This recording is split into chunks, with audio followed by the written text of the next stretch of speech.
করতে ভালোই লাগে উজ্জ্বল মিয়ার, তাই তো একে একে বিয়ে করে ফেলেছেন ৩টি। কিন্তু কথা দিয়েছিলেন দ্বিতীয় বিয়ের পর আর বিয়ে করবেন না উজ্জ্বল। কিন্তু বিয়ে পাগল উজ্জ্বল মিয়া কথা রাখতে পারলেন না, করে ফেললেন তৃতীয় বিয়ে। আর এটি বাধে বিপত্তি। স্বামীকে বুঝিয়ে শুনিয়ে নিয়ে যান বাবার বাড়ি, কিন্তু মনে আকাশ সমান অভিমান।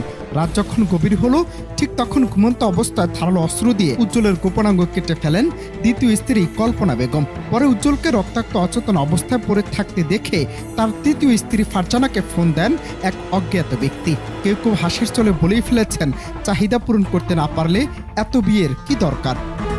খবর পেয়ে ফারজানা ছুটে গিয়ে উজ্জ্বলকে উদ্ধার করে চাঁদপুর 250 শয্যা বিশিষ্ট হাসপাতালে নিয়ে যান। সেখানে কর্তব্যরত চিকিৎসক প্রাথমিক চিকিৎসা শেষে আশঙ্কাজনক অবস্থায় তাকে ঢাকা মেডিকেল কলেজ হাসপাতালে রেফার করেন। ঘটনাটি চাঁদপুরের মতলব উত্তর উপজেলার। স্থানীয় সূত্রগুলো বলছে, উজ্জ্বল নারায়ণগঞ্জের সোনারগাঁও উপজেলার চরপড়া গ্রামের শামসুজ্জামানের ছেলে।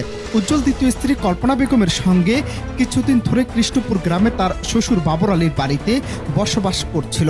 ঘটনার পর অভিযুক্ত স্ত্রী কল্পনা বেগম এবং শ্বশুর বাবর আলী পলাতক রয়েছেন বলে জানা গেছে। ঘটনায় স্থানীয়রা বলছেন বিষয়টি সত্যি ন্যাক্কারজনক। তাদের ভাষ্য, অপরাধীর বিরুদ্ধে আইনি ব্যবস্থা নেওয়া হোক।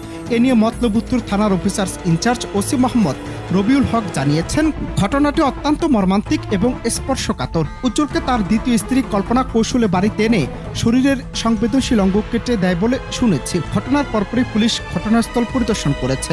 বিষয়টি আমলে নিয়ে পুলিশ কাজ করছে বলে জানান এই কর্মকর্তা। দুপুরের দিকে এই ঘটনা ঘটছে, তারপরে আসামি পলাতক ছিল। আজকে আমরা আসামি করছি এবং ভিকটিমের বাড়িও এলাকায়, যেখানে কেউ নাই।